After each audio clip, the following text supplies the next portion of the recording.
महाराष्ट्र शासन लाडकी बहीण योजनेचा पहिला हप्ता 14 ऑगस्ट रोजी पडलाय आणि ही बातमी वाऱ्यासारखी संबंध महाराष्ट्रभर पसरली। तसंच काही महिलांना आपल्या अकाउंटवर पैसे जमा झाल्याचे मेसेज देखील आले आणि लाडकी बहीण खुश झाली। परंतु ज्या लाडक्या बहिणींच्या अकाउंटवर पैसे आले नाही अशा महिलांनी त्याची चौकशी केली असता त्या महिलांच्या आधार अकाउंटला लिंक नसल्याचं समजलंय आणि लाडक्या बहिणींनी एकाच वेळेस आपापल्या बँकेत तुंबळ गर्दी केल्याचं चित्र दिसून आलंय। असाच काहीसा प्रकार येवला तालुक्यातील पाटोदे गावात बघायला मिळालाय। येथील बँक ऑफ बडोदामध्ये आधार लिंक करण्यासाठी लाडक्या बहिणींनी एकच वेळेस तुंबळ गर्दी केल्याचं दिसून आलंय। सर्वसाधारण 15 ते 16 हजार लोकसंख्या असलेल्या पाटोदे गावामध्ये एकच नॅशनल बँक असल्यामुळे येथे गर्दीचं जास्त प्रमाणात सर्वसाधारण 15 ते 16 हजार लोकसंख्या असलेल्या पाटोदे गावामध्ये एकच नॅशनल बँक असल्यामुळे येथे गर्दी ही मोठ्या प्रमाणात दिसून आली आहे। न्यूज लोकतंत्र 18 साठी अयुब शाह।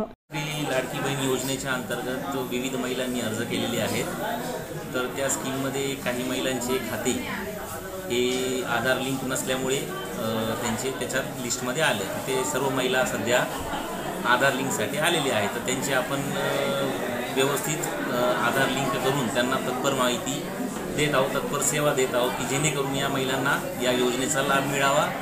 आधार लिंक करताना त्यांना काय समस्या येत आहे, जसं काही दुसऱ्या बँकेत लिंक असल्या कारणाने त्यांचं होत नाही, तर तेही आपण त्यांची कारणं त्यांना समजावून सांगतोय जेणेकरून त्यांचे पुढचे कामं करण्यात त्यांना सोपं जावं।